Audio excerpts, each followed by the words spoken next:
네, 두 번째 강의 시작하도록 하겠습니다. 게미피케이션을 접목한 수업 설계 두 번째 강의 시작하도록 하겠습니다. 자, 교수님들 어떤 게임 좋아하세요?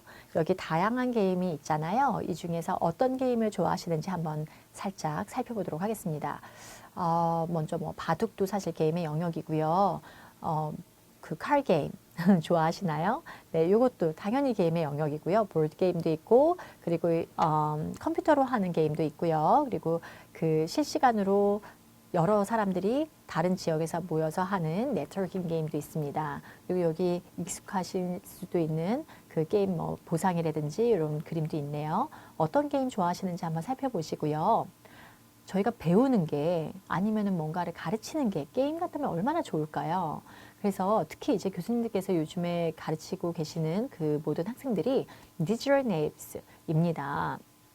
디지털 기기에 매우 친숙하고 굉장히 잘 다루고 그 속성을 아주 잘 이해하고 있는 그런 학습자들입니다. 그래서 이들을 어떻게 가르칠까가 굉장히 고민이 되실 것 같은데요. 마크 프란스키가 그 디지털 네이티브스가 그 저기 기준이 되는 연령을 어느 연령으로 했는지 혹시 아십니까? 네, 놀랍게도 1980년생 이후에 태어난 친구들을 디지털 네이티브스라고 합니다. 네, 여기에 해당되시는 교수님도 계시지 않을까라는 생각이 살짝 듭니다. 네, 그 북미를 기준으로 해서 디지털 네이티브스와 그 다음에 디지털 이미그런스 이 두 기준을 나누는 그 기준이 1980년대인데 그 80년대를 살짝 보니까 뭔가 그 컴퓨터라든지 이런 여러 가지 그런 그 디지털 기기들의 도입이 되고 그리고 그것을 다루는데 매우 익숙한 세대를 말을 합니다. 그러니 저희가 가르치는 이 학생들은 얼마나 디지털 기기와 친숙하고 이 속성을 잘 이해하는 아이들이겠습니까? 그렇죠? 그래서 이 친구들을 가르칠 때 어떤 학습이 좋은지에 대해서 한번 여러 가지 고민을 해보면 좋을 것 같습니다. 자, 먼저 그 게미피케이션과 그리고 개인 기반 학습의 개념을 조금 살짝 한번 짚고 넘어가면 좋을 것 같아요. 좀 혼재돼서 사용을 하고 있는 상황일 수도 있는데 좀 한번 정리 한번 해보도록 하겠습니다. 먼저 게미피케이션은요, 게임의 요소나 메카닉스들을 그 게임이 아닌 분야에 적용을 해서 흥미를 유발한다거나 아니면은 굉장히 그 인게이지먼트를 자극한다고 하죠. 고관여를 자극한다거나 아니면은 적극적으로 참여를 유도해서 굉장히 그 즐거운 경험을 쌓도록 하는데 효과적입니다. 네, 그 게미피케이션 영역, 여러 가지 영역 중에서 교육 게미피케이션은요, 게임 기반 학습의 일환으로 볼 수도 있습니다. 특히 이제 외국어 교육 분야에서는 상호작용을 극대화할 수가 있고, 그 지루한 작업인 누적 반복 학습에 재미를 더할 수 있는 효과가 있습니다. 네, 그리고 G-learning이라는 용어는요, 위정현 교수님께서 2003년에 이제 말씀을 하신 용어인데요. 이것은 그 digital learning, 디지털 게임 러닝이라고 해서 디지털 게임을 교육에 활용한 것을 말을 하고요. 디지털 게임 베이스 러닝과 굉장히 유사한 개념으로 보실 수 있습니다. 그리고 이 중에서 이제 또 게임의 영역을 또 이렇게 쭉 보면요. 엄청 다양한 게임이 있지 않습니까? 종류도 다양하고 분야도 굉장히 다양하고요. 근데 그 중에서도 어떤 특정 목적을 가진 게임을 기능성 게임이라고 합니다. 한국말로 번역해서 기능성 게임이고요. 영어로는 시리즈 게임이라고 합니다. 그 애프트가 1970년에 만든 용어고요. 그 이 특정 목적을 가진 게임을 일컫는데 그 보드 게임이라든지 디지털 게임이라든지 이런 형태는 다양할 수 있습니다. 그리고 그 어떤 목적인지를 좀 살펴보면요. 학습이나 훈련, 인지 아니면은 사회적인 변화 등의 그런 목적을 가진 게임을 기능성 게임, 시리즈 게임이라고 합니다. 그 중에서도요. 저희는 교육 쪽에 지금 초점을 맞춰서 보고 있죠. 그래서 교육용 기능성 게임을 보시면 되는데요. 그 목적이 학습에 흥미를 유발을 한다든지 아니면 동기를 유발한다든지 아니면 장기 기억으로 전환하는 데 효과가 있다든지 아니면 인게이지먼트에 긍정적인 효과가 있다든지 이런 어떤 그 장점들이 있습니다. 그래서 이 범주를 좀 이렇게 명확하게 좀 보시면은 좋을 것 같습니다. 자, 이렇게 좀 게임을 이해하는 것이 무엇인지를 좀 살펴볼 필요도 있는데요.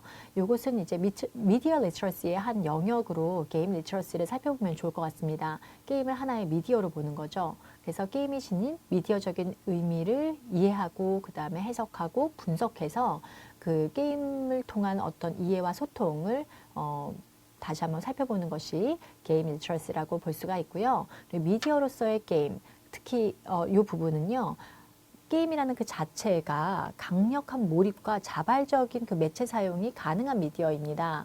그 retention rate, retention이라고 하죠.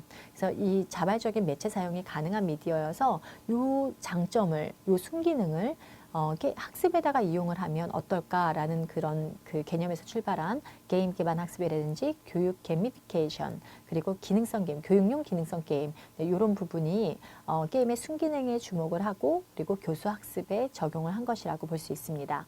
특히 게임 기반 학습은요, 21세기 핵심 인재 역량 함양에 긍정적인 영향을 미치고 있다라고 보고가 되어지고 있습니다. 그 중에서도 4Cs라고 해서 창의성, 협업 능력, 의사소통 능력, 비판적 사고 해서 이제 4C를 기를 수 있는 어떤 그 기준이 된다라고 볼 수가 있고요. 그래서 게임 기반 학습을 교수님들께서 긍정적으로 검토를 해보시면 좋을 것 같습니다. 자, 그러면 전통적인 교육과 그리고 교육 게미피케이션이 좀 뭐가 다른지를 좀 한번 살펴볼 필요가 있는데요. 전통적인 교육은요, 사지선다, 오지선다 이렇게 해서 어떤 그 답의 범주가 정해져 있습니다. 그래서 그 안에서 의사결정을 훈련을 하는 것을 좀 많이 초점을 맞춰져 있고요. 하지만 이 교육 게미피케이션은요, 매번 그 게임을 하는 그런 상황이라든지 그 어떤 그 환경이 굉장히 다르기 때문에 각기 다른 상황 속에서 최선의 선택을 하는 것들을 훈련을 하게 됩니다. 그래서 지금 저희가 가르치고 있는 이 아이들이 자랐을 때 지금 네, 성인이지만 어쨌든 사회에 나갔을 때 그 정해져 있는 그런 범주 안에서 의사결정을 하는 그런 상황보다는 각기 다른 상황 속에서 최선을 선택하는 그런 상황을 만날 일이 굉장히 더 많아질 것입니다.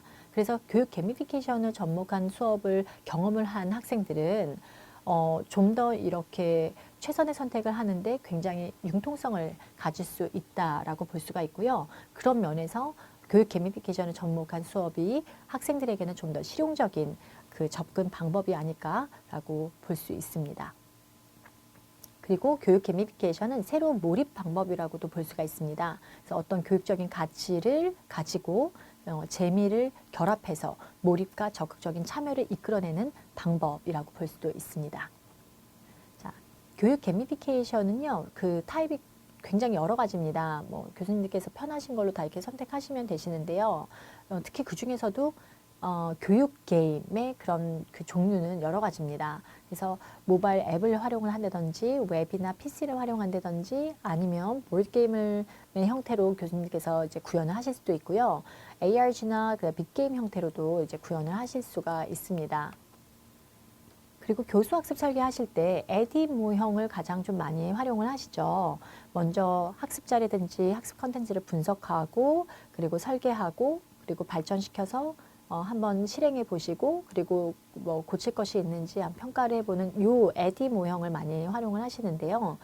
이 게미피케이션을 접목한 수업 설계가 이 에디 모형의 잘 구현이 되게 되어 있습니다. 특히 이제 강원대학교의 김상균 교수님께서 4FA Steps in Edge Game Design 요 그 네 가지 F 그리고 8가지 스텝을 에디 모형에 좀 접목해서 이렇게 구현을 해보신 게 있으신데요. 요걸 기준으로 제가 강의에서 풀도록 하겠습니다.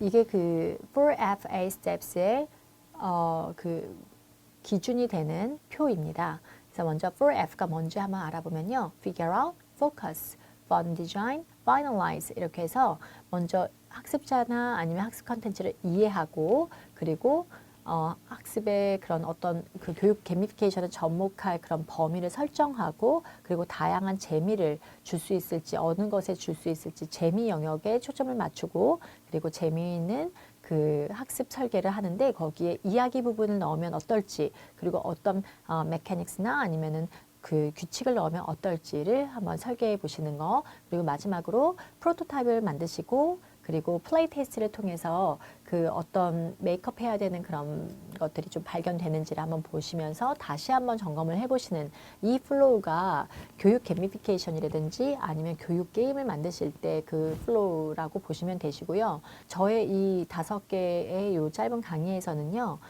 스텝 1, 2, 3, 4, 5, 6에서 6가지 부분의 영역만 말씀을 드리도록 하겠습니다. 그리고 조금 더 이 부분에 대해서 교육 게임을 만드시는 방법에 대해서 궁금하시다면요. 유데미라는 그 무크 사이트가 있습니다. 거기에 김상윤 교수님 강의가 한글 강의로 되어 있어요. 그 부분은 참고하셔도 좋고요. 영어로 제가 그 김상윤 교수님과 같이 협업을 해서 만들었는데요. 그 영어 강의에서는 제가 그 온라인 강의에서 어떻게 하면 게미피케이션의 그 맛을 조금 더 볼 수 있는지를 조금 더 가미를 해놨어요. 그래서 그 부분도 참고하시면 좋을 것 같습니다. 게미피케이션인 Teaching and Learning Journey Route입니다. 그래서 지금 그 8가지의 그런 스텝을 이게 코인처럼 보이게끔 해놨어요. 그래서 figure out program, figure out players, focus on scope, focus on fun, fun design story, fun design roles, finalize prototypes, finalize playtest 이렇게 해서 8가지를 해놨는데 이 모든 것들이 이 다양한 그런 에듀 게임을 경험하는 거다. 그러니까 교육 게임을 경험하는 거라고 보실 수 있습니다. 그래서 교수님만의 어떤 교육 게임 아니면은 게미피케이션을 접목한 교수 학습 설계를 하시면 좋을 것 같습니다. 자, 요것도 하나의 이렇게 판이고요. 여기에 이제 하나씩 코인을 모으시면 되는 겁니다. 자, 그래서 앞서 말씀드렸던 게미피케이션을 접목한 교수학습의 4가지 키워드, 즐겁고 효과적이고 기억에 남고 지속 가능한 그런 수업 설계를 해보시는 것, 요 4가지 키워드를 계속 기억을 하시면 좋을 것 같습니다. 그리고 먼저 그 교육 게미피케이션의 전형적인 흐름을 살짝 이제 맛보기를 보여드리면 미션, 포인트, 그 다음에 exchange, 보상, 교환, 네, 이렇게 3가지 키워드 잠깐 보시고 3번째 강의에서 만나보도록 하겠습니다.